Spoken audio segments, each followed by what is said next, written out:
Good afternoon, Chair Stone and members. Morning, Chair Stone and members, and honorable members of the Judiciary Committee. My name is Molly Sheehan. I'm here on behalf of the California Catholic Conference. The Catholic Conference vehemently opposes Senate Constitutional Amendment 10, which looks to enshrine the most extreme forms of abortion into the California Constitution. We believe in protecting life at every stage, including unborn human life. And we are extremely troubled by the language in SCA 10, which is so broad and unrestrictive that it would encourage and protect even late-term abortions, which most Californians oppose. We also fear the boundless scope of this proposed amendment, which asserts a new constitutional right to reproductive freedom, but does not define what that means. This constitutional amendment, as written, will legalize and protect abortion up to the point just prior to delivery. It is distressing that so many California legislators would sign their names to legislation that allows the taking of a human life moments before birth. In this regard, SCA 10 would more closely align California with the extreme abortion policies of only a few countries, rather than those of the majority of Western democracies and our European allies, which do not allow late-term abortions. SCA 10 is unnecessary. The sad reality is that California already has some of the most accommodating abortion laws and services in the nation. Already in California, the Reproductive Privacy Act declares the fundamental right to choose to bear a child or choose and obtain an abortion.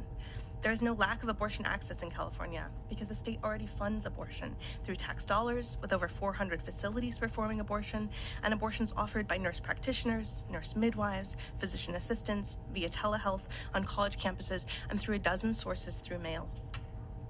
SCA 10 is dangerous. The vague language creates a constitutionally protected right that is not adequately defined. Most Californians support common sense limits to abortion, not the open-ended creation of a new right without any oversight or limits for minors or for gestational age of the fetus. And by providing extensive funding for abortion services without any corresponding equitable funding for pregnant women and mothers, the state exercises a destructive, coercive power in favor of ending innocent lives. Enshrining this amendment's language into the Constitution will extend the danger of coercive abortion to babies with unquestioned viability. If the state of California is creating a new right to abortion in the state constitution, then what is the corresponding obligation of the state to ensure that people can access abortion in California? The concern is threefold. SCA 10 creates an obligation of the state to provide for this newly created right, and understood in context of this year's legislation, that can mean paying for abortion for women in California and out of state, paying for abortion infrastructure, and paying for the abortion workforce.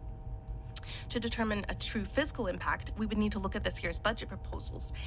But not only are they not finalized, many of the bills offer conflicting information because they are projecting an unknown situation. So for a true understanding of the state fiscal impact, do we take the $125 million in the proposed budget and factor by 10 or 20 to have a true sense of our obligation for the coming years? And according to the Guttmacher Institute, California stands to gain a 3,000% increase in out-of-state abortions.